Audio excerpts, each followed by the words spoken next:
어서 오세요. 반갑습니다.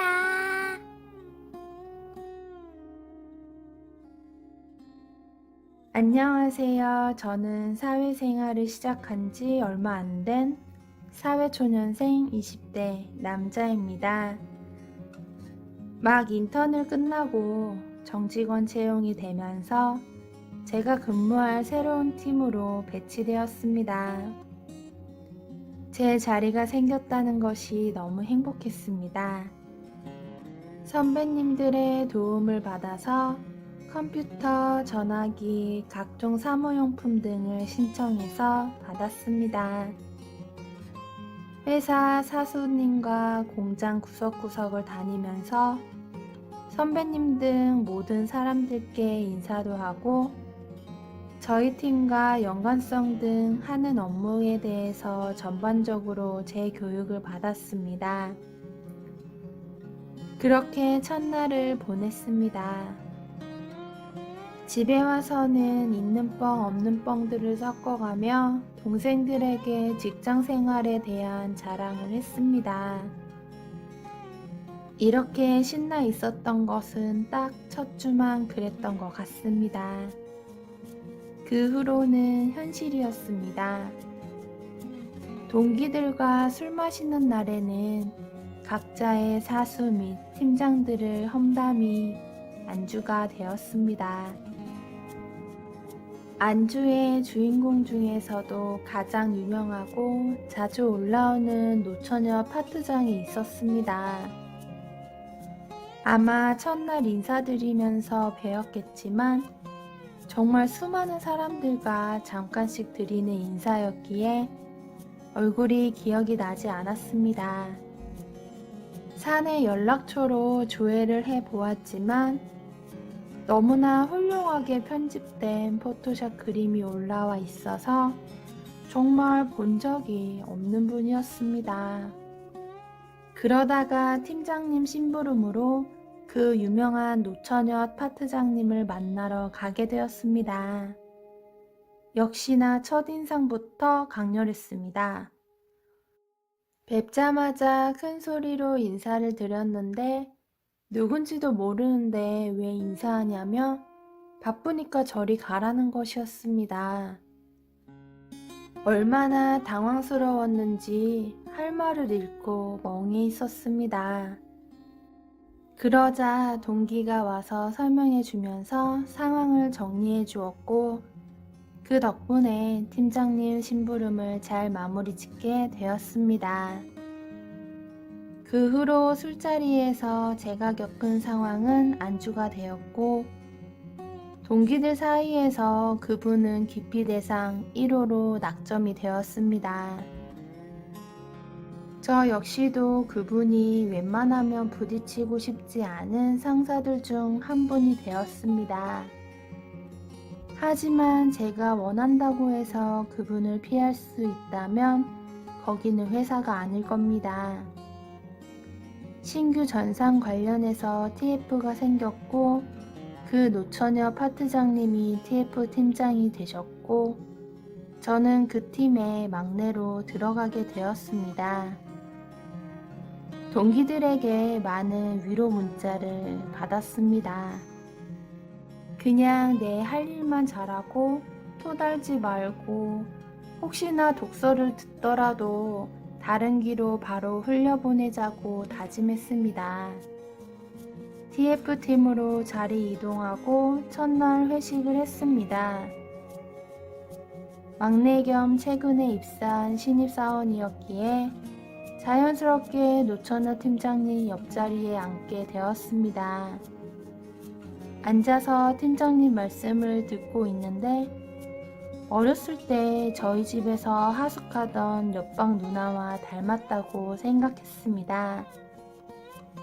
그래서 조심스럽게 여쭈어 보았고 그때의 옆방 누나가 맞았습니다. 그때는 20대 예쁜 대학생 누나였습니다. 그 당시에 중학생이었던 저는 나홀로 그 누나를 짝사랑했었습니다.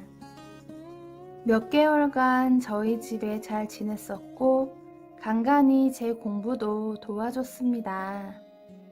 그러다가 학교를 다녀오니 누나는 방학이라며 방을 정리하고 시골집으로 내려갔다는 것이었습니다. 가끔 누나와 핸드폰으로 간단한 안부 문자만 주고받다가 어느 날부터는 연락처가 변경되었는지 연락이 되지 않았습니다. 그렇게 연락이 끊어진 후 약 15년 만에 다시 만나게 된 것이었습니다. 회식이 끝난 후 단둘이 따로 이야기할 겸 2차를 갔습니다. 옛날 이야기와 저희 부모님 안부 등 여러 이야기를 하였습니다. 그러면서 차마 신입사원이 팀장님께 묻기 힘든 남자친구 있는지도 물어보았습니다. 누나는 누가 이렇게 나이 많이 먹은 노처녀를 누가 좋아하겠냐며 싱글이라고 하였습니다. 몇 년 전에 결혼할 뻔했지만 헤어졌다고 하였습니다. 그 일 이유는 결혼은 접고 열심히 일하면서 취미생활하면서 지낸다고 하였습니다. 저한테 특별한 취미 없으면 같이 다니자고 하는 것이었습니다. 요즘에는 윈드서핑에 빠져 산다며 요번 주말에 제주도로 타러 간다며 관심이 있으면 같이 가자는 것이었습니다. 그래서 주말에 윈드서핑 체험 및 여행도 할 겸 제주도를 다녀왔습니다. 그러면서 급격하게 친해지게 되었습니다. 저녁에 술 한잔 먹는데 회사에서 볼 수 없었던 연약한 모습도 볼 수 있었습니다. 특히 최근에 회사에서 문제가 많았었는데 정말 힘들었었던 것 같습니다. 술에 취해서 그런지 누나는 펑펑 울었고 이미 저는 안아주고 있었습니다.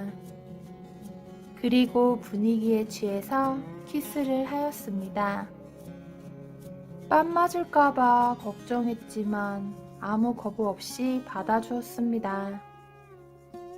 그날 저희는 깊은 밤을 보냈습니다. 그리고 조심스럽게 썸이 시작되었습니다. 회사에서는 처음처럼 깍듯하게 대했지만 누나도 저한테 부하 직원처럼 냉정히 대했습니다. 다만 달라진 게 있다면 외근 가실 때 저를 데리고 가는 빈도수가 늘었습니다. 차에 타면서부터는 대화가 편해졌고 업무상 부족한 부분들도 친절하게 잘 가르쳐 주었습니다. 특히나 지방으로 1박 2일 이상 출장이라도 가게 되면 너무 설레었습니다. 한 번은 너무 잠이 안 와서 옷가방 등 짐을 싸서 누나네 집으로 가서 같이 자고 출발한 적도 있습니다. 업무가 끝나면 거의 여행이었습니다. 맛집 찾아다니고 볼거리 구경 다니고 사진 찍고 너무나 즐거운 시간들이었습니다. 꼬리가 길면 잡히듯 어느 순간에 회사에 소문이 돌기 시작했고 회사 동기들한테서 행동을 조심해야 할 것 같다며 이상한 소문이 돌고 있다는 것이었습니다. 그 소문을 잠재우기 위해서 격하게 아니라고 반응을 하였는데 누나는 그런 제 반응이 섭섭했던 것 같습니다. 한동안 삐졌는지 저를 회사에서 정말 못살게 굴었습니다. 퇴근하고 문자와 전화를 하였지만 답장도 없고 받지도 않았습니다. 당연히 비공개이기를 원할 거라고 생각했기에 그 소문이 없어지길 하는 마음에 한 것뿐인데 제 생각과 달랐던 것 같습니다. 다음날 출근하면서 꽃다발을 들고 갔고 사무실에 사람이 가득 찼을 때 모두가 보는 앞에서 고백하였습니다. 그렇게 공개 연애를 하게 되었습니다. 현재는 2년간의 연애를 끝내고 결혼 준비 중입니다. 게다가 누나 뱃속에는 쌍둥이 주니어도 있습니다. 노산인데 쌍둥이여서 걱정이 많지만 한 명씩 어느 정도 나이 차이를 두고 아이를 2명 낳기에 나이가 많았는데 한 번에 2명의 아이를 낳을 수 있어서 좋다고 하였습니다. 회사 동료들이 누구에게 축의금을 어디에 내야 할지 모르겠다며 장난을 치기도 하고 아내 대신해서 제 눈치를 보는 분들도 계시기도 합니다. 하지만 이 또한 적응하고 이겨내고 공과사를 구분해서 열심히 직장생활도 할 예정입니다. 그래도 첫사랑과 결혼하게 된 것이 축복이라고 생각합니다. 앞으로도 난감하고 힘든 순간이 오겠지만 잘 이겨내 보겠습니다. 감사합니다. 구독과 좋아요 꾹꾹 눌러주세요. 꾹꾹. 알림 설정도 꾹꾹 눌러주세요.